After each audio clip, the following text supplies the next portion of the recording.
Hello and welcome to this special edition of the ILEETA Learning Lab. My name is Joe Willis. I'm the Deputy Executive Director for ILEETA, and today I'm here with Dan Greene. He's presenting at the 2026 ILEETA Conference and Expo in St. Louis in March 16th through the 21st. And Dan's going to be presenting a program called Reading the Moment, Human Behavior and Tactical Decision Making. And Dan, I don't want to take too much time trying to guess what that means or anything. I want to jump straight over to you. I want you to tell us about this, how it came to be, and what we're going to learn from you. Well, good morning. I'm not 100% sure. It's morning here. It's morning there. I'm not 100% sure when people will be watching this recording, but good morning nonetheless. Thanks for having me, Joe. I appreciate it. You and I have had our fair share of conversations over the years, and I'm literally looking forward to another ILEETA conference. And I'm going to imagine you've already heard by now while you've had these conversations. But let me reiterate it. It's like the battery charge moment for all law enforcement instructors. So I really look forward to coming in and getting my battery charged with you and all the other good people that are at ILEETA. This one's going to be kind of special for me. This is my last one as a sworn instructor. I'll be retiring in July. So next year I'll be a civilian there at ILEETA. So might have to pay my own way as well. Many of us, and still probably doing more for the profession than we can even begin to imagine. I'm sure of it. So looking forward to it. And early congratulations to you, brother. I mean, you definitely time well spent, a career well earned. Early congrats. Very, very fast-paced 30 years. So yeah, no doubt. But reading the moment is like it's interesting for me and kind of unique this year. I've been blessed with the opportunity to teach there at ILEETA a couple times in the past. This one's a little bit different. I usually focus on FTO related topics because I'm the executive director of NAFTO. So we're there to represent the FTOs of the world, which we still are this upcoming year as well. However, the topic is less about FTO specific and more about decision making with a blend of human performance factors in it. And it also integrates a lot of what I've done for my agency here in Arizona, Chandler Police Department. So we recently were asked I had a good question. My chief, which was relatively new at the time, had a very good question for us. And he was really getting to know our training systems and our materials and stuff like that. And he's like, okay, so how do you train de-escalation? What do we do? And I was like, well, that's a great question. And here's what we do. But the evidence to prove what we do and how we train de-escalation was found in like literally dozens and dozens of different lesson plans. De-escalation topics were found in use of force lesson plans, and they were found in crisis intervention lesson plans, and they were found in emotional control, emotional intelligence type of lesson plans. They were found in crisis negotiator lesson plans. So you see my point, like what we train and how we train de-escalation was found inside other lesson plans. So that trying to collect the proof of how we did it and what we did became difficult because I really had to do a lot of research into all these different syllabuses or syllabi, something like that, right? Something like that. I had all these different outlines. So it was a great question, and it actually presented a great project. So what the birth out of that project was to develop one master curriculum for de-escalation. So it was our master de-escalation system. So we collected all of these different things we have trained about de-escalation and we consolidate them into a master lesson plan, and prioritizing all the different ways we train it. Now it's going to be trained, as you know, our agencies believed in interleaved type of training for many years. We don't silo it, but at least we find our concepts and our priorities in one place. And then we were also challenged to investigate and research other programs, specifically PERF's ICAT. So I went out and I got trained up in PERF's ICAT as an instructor. And I think if you had a de-escalation system, that if you did not have a de-escalation system or de-escalation training at all. It'd be a nice little box set system you can plug and play at your agency, but that wasn't really the case for mine. We had a system. So I was able to take a lot of the things I liked from that, and then a lot of things I liked from our friends at Force Science and human performance factors. A lot of the information and concepts that I've learned over the course of time from CIT International, organizations like ILEETA, and the men and women I've met at ILEETA who are subject matter experts in the concepts of de-escalating things, making decisions, emotional intelligence, emotional control, system 1, system 2 thinking, all of that stuff, right? UDA and recognition prime decision making. So I was able to, over the course of about 6 months, take all of that collective work from 24 different subject matter experts across the country and consolidate it into what we call at my agency now, the Chandler Police Department de-escalation system, and then its cousin, which is probably what leads the way, the Chandler Police Department decision-making model. So we took the decision-making model, guides us not just in de-escalation efforts, but also I could use it. It's meant to be used for use of force moments, crisis intervention, in progress type of calls. And you quite honestly can use this decision-making model to figure out what you want for dinner that night. It was designed to just help our trainers train the science and the art and the complexities of decision-making, which historically speaking, for a lot of us, I think, has always been left up to experience. Decision-making is learned through experience. And there's not necessarily a process that instructors are given to help new officers or experienced officers alike to make decisions and how we prioritize things. So, kind of long story short, the project that we launched was to bring all this together, trusting in the work that a lot of other smart people have done, have put together, and then we put it into one system, and we've given it to our trainers, we've given it to our instructors as a means to train decision making to our police department, and it's off to a good start. And we've trained the entire police department on it.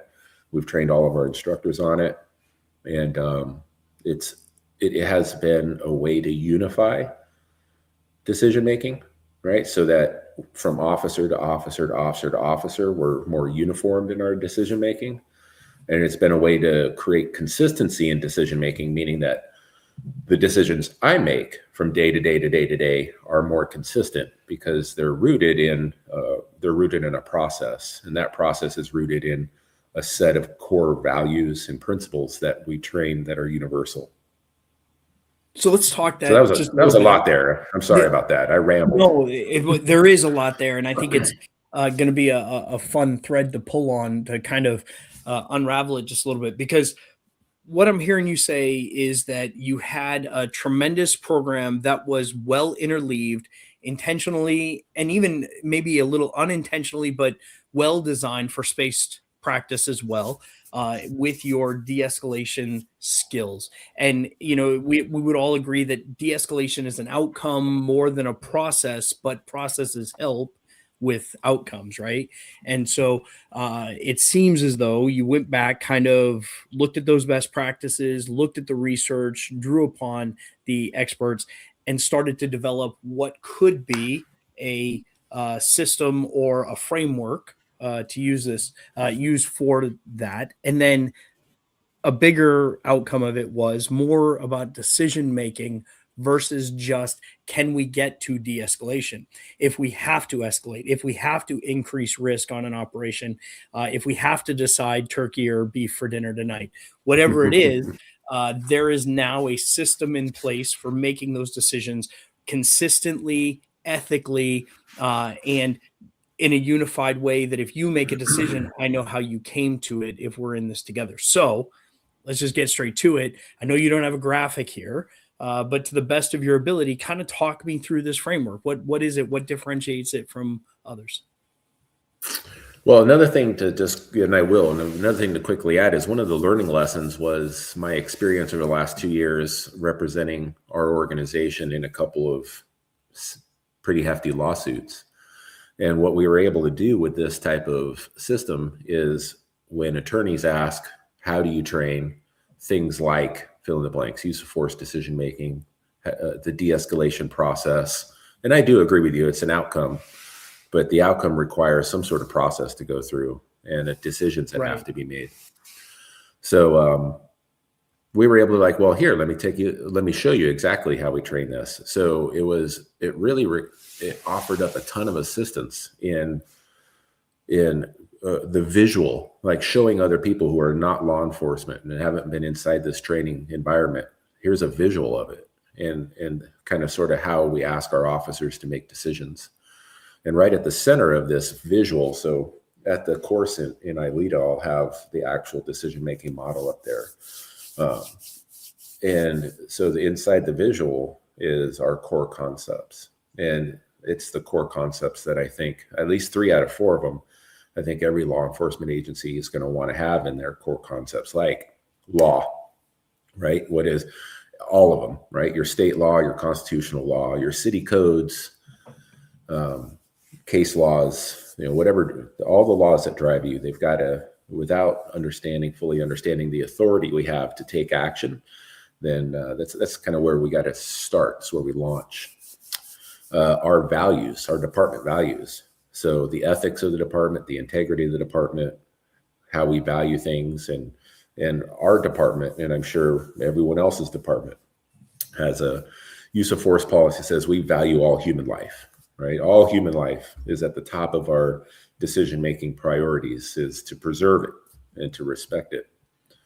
We also have, now this is where, my agency might get semi-unique, and if so, it'd be great, because some agencies that we talked to in March might find policing priorities useful for them. We have 4 of them, and we have safety priorities at the top, and those probably are not anything new. Our safety priorities and how we make decisions to preserve life and in what kind of order, how we prioritize those things. And then the other priorities, the other policing priorities right behind that is the priority of stabilization, the priority of time, the priority of apprehension. Things you do to stabilize this environment that we're working in, the call that we're on, the scene we're in. At what sort of pace do we need to move? Do we need to speed things up? Do we need to slow things down? Or is our pace just perfect right now? And then what do we need to do to actually get this person in custody? The apprehension part. So these are the 4 priorities that guide us throughout the decision making. And that's at the core. That's at the core of, and our policy. Obviously, department policy is at the core. So those 4 things guide everything else we do. And that's where you start. And not just where you start, but that's where you constantly go back to. As you make decisions throughout any type of event, you're constantly reevaluating and measuring it against those 4 stable cores. From there, we move on to other bubbles. I've got 4 other bubbles inside this. It's a very classic core. The image is very classic core with some bubbles going around it.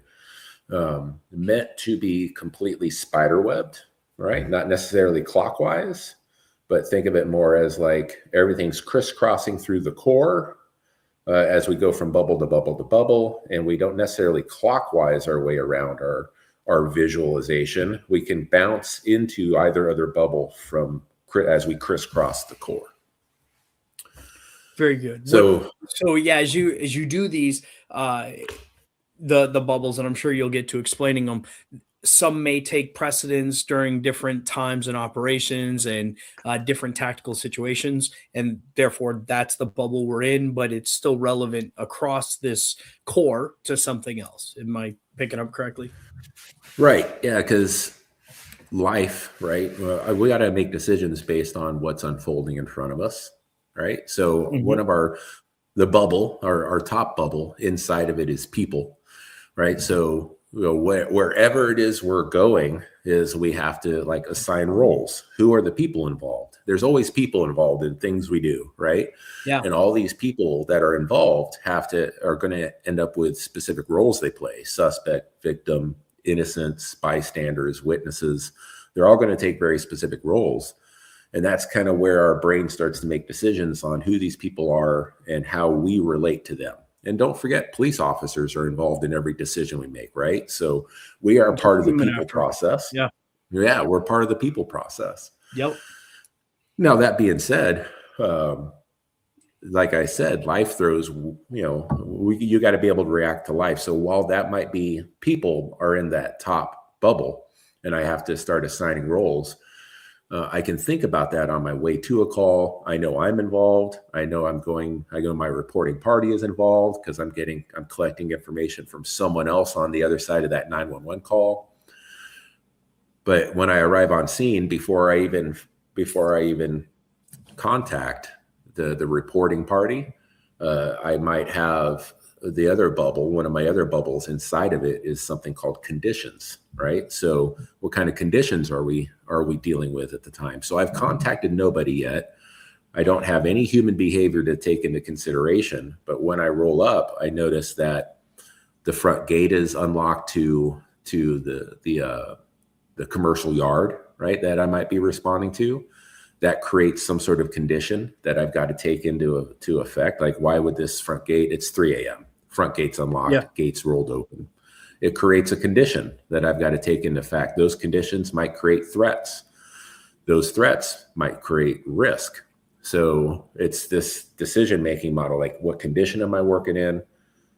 Does this create a threat? If so, is anybody at risk?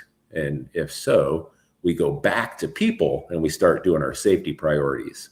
Who's at risk and who do I need to take action for? I can see as that passes through the center, stabilize and time start to become factors. Do I need to rush here? I see a condition that indicates an increased risk.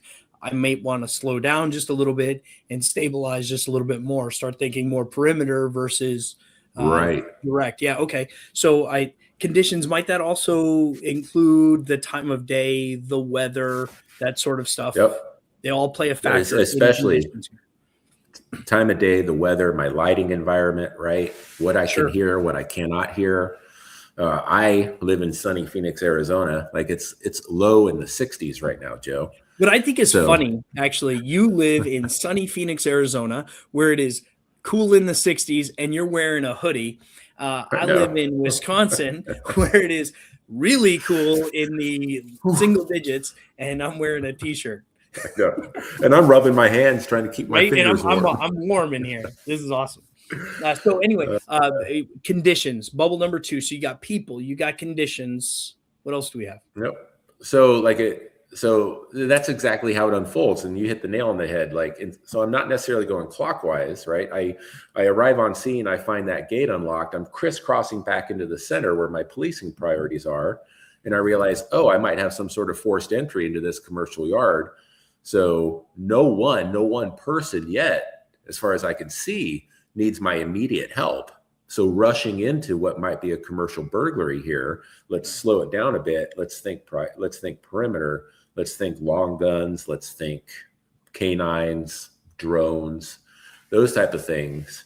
And what's driving me is my priority of time to stabilize, move at the appropriate pace to stabilize the scene before we go into that yard. Because if I invert that, if I go into the yard without a perimeter, I lose someone out the back door. Yep. If I go into the yard without a canine or a drone or any of these other type of use of force options that I might have, like backup, right? Just plain bringing other officers with you is a decision I've got to make. Right. So if I move solo, John Wayne style, then I'm the only one that has to take action if there's use of force decisions to be made.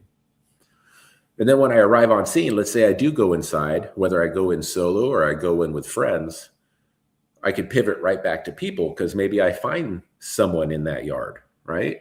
And that somebody is either going to surrender and comply with me, or that somebody might resist to some level, or that someone might have some sort of human behavior, display some sort of human behavior. And that's another one of the bubbles is behavior. And that's where human performance factors come into play, where we can read critical cues that help us make decisions as to whether this person is going to comply or resist to an aggressive level or resist to an aggravated aggression level, where I might be at risk, or I might be at risk of like some very serious physical injury or death. That leads us to decision making, right back through our law, our policy, our safety priorities. And then it goes into the next bubble is, what are my options? And then that next bubble leads into taking action, right? So it kind of leads us through those things, all based on human behavior, running it through our safety priorities, running it through our policy, running it through our law, our department values. And then our brain decides what are the 2 or 3 things I can do, or what's the one and only thing I can do. Here in this particular case, I move over to take action, and then I wrap it up with assess, right? So like, did it work? And if it didn't work, let's get back into what's plan B. Are action and assess their own bubbles, or how does that fit into options, action, and assess are its own bubble. Options, action, assess. Okay. Yeah. And that, because I can see this almost being mistaken for something that's linear, right? As you just laid it out. Right. I have my people. I know good guys, bad guys, bystanders, people.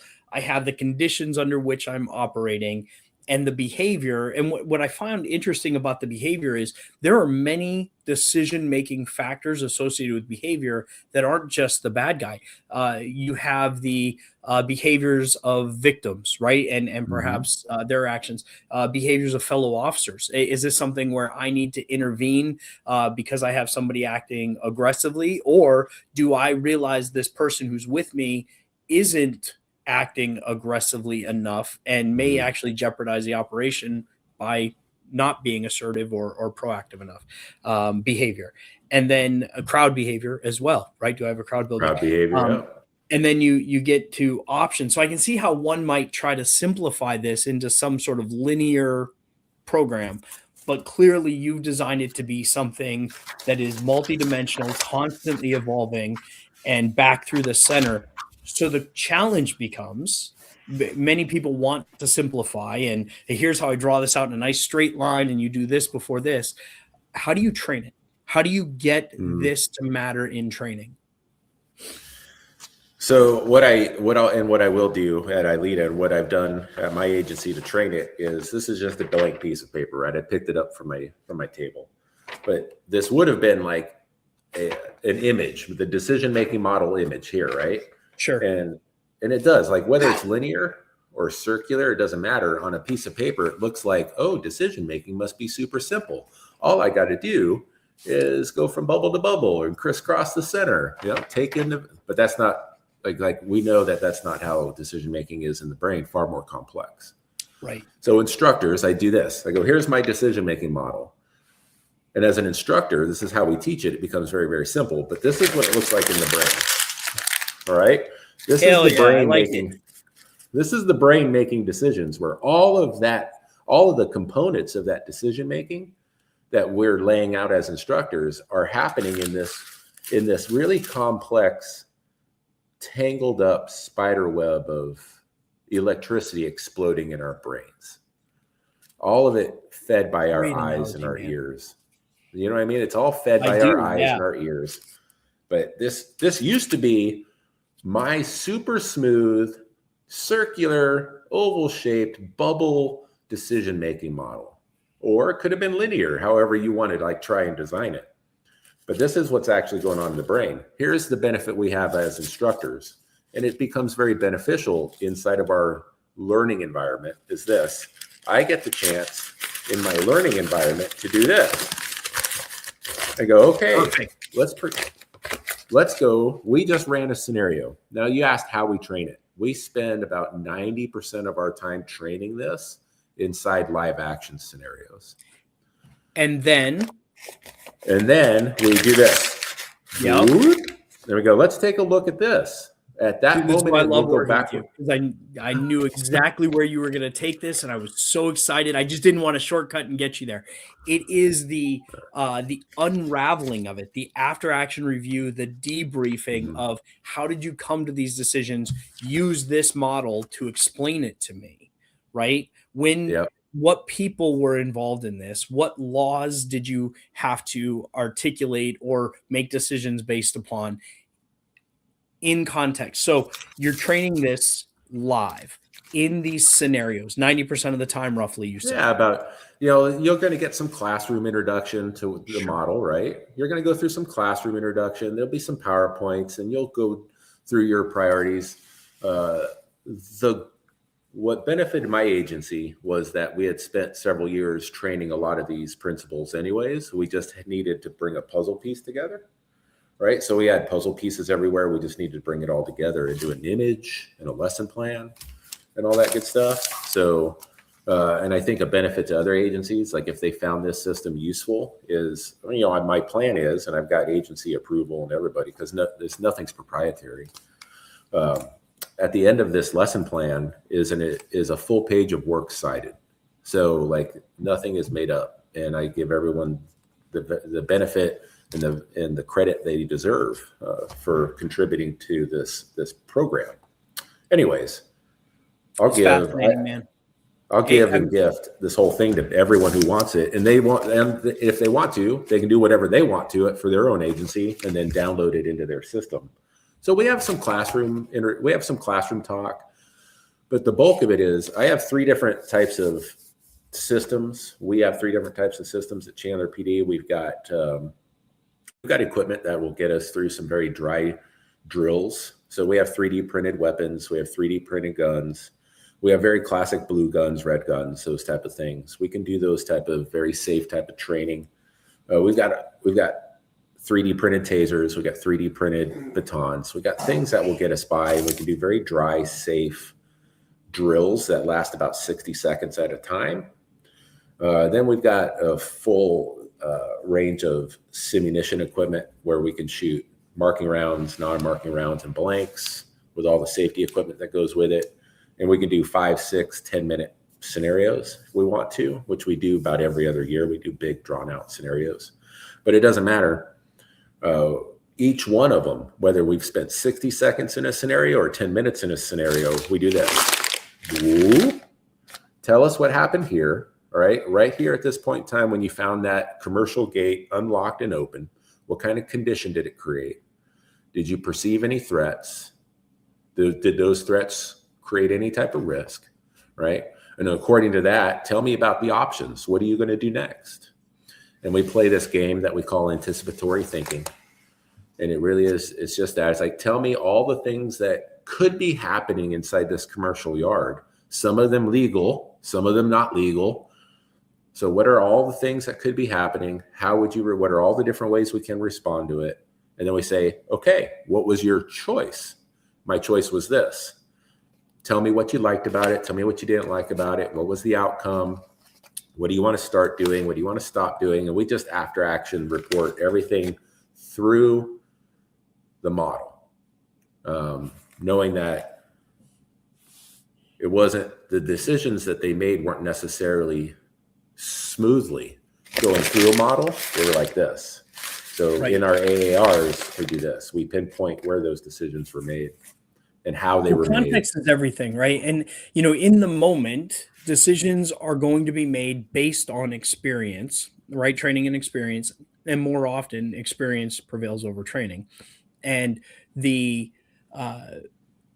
by taking the time to design the training in such a way that causes that crumpling of the paper, neurons to fire through multiple pathways to a decision based on training and experience, then to unravel it and reward the brain for making the right decisions or the best possible decision with the resources available, and then challenge the brain to come up with a better case scenario for the next time they do it. What would you do differently next time? At least begins that process. Or could you consider this next time? Or did you think about this law? Did you think about whatever? Man, we are coming up on the end of this 30 minutes. And as always, Dan, with you, it goes so fast and it's such a It rewarding does. conversation. I will give you the Rambling. That's last what rewarding or rambling. It's a fine line.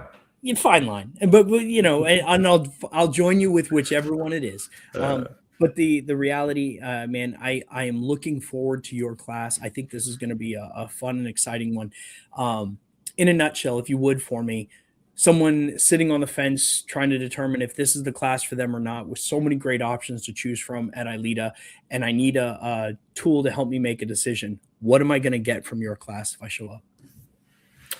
well, I think you're going to get takeaways in terms of tactics, and not necessarily step-by-step tactics, but these decision-making tactics, right? Things, how the brain works to the best I understand it. I don't want to let anyone believe that I am to the level of someone like a Von Clean with decision-making, understanding these type of things, or John Boyd, but all of their work have gone into this. So you're going to get a system that you can actually, if you like, go home to your agency and download it into your FTO program, download it into your use of force programs, download it into your policies. You'll get a lesson plan, you'll get the model, you reshape it to yourself. So and it's all yours. So you'll walk away with something that if you like it, you'll walk away with something that you can implement the very next day coming back to work. And you're going to get something that's evidence-based and research-based by the people at Force Science, John Boyd with UTA, Gary Klein with RPDM, all the work that's gone into PERF ICAT, all the work that's gone into CIT International, NTOA. A lot of NTOA information is in here. So subject matter experts from across the country have contributed to the lesson plan. So it's evidence-based. Your chiefs will like that. Your sheriffs will like that. Your city managers will like that everything's evidence-based inside this.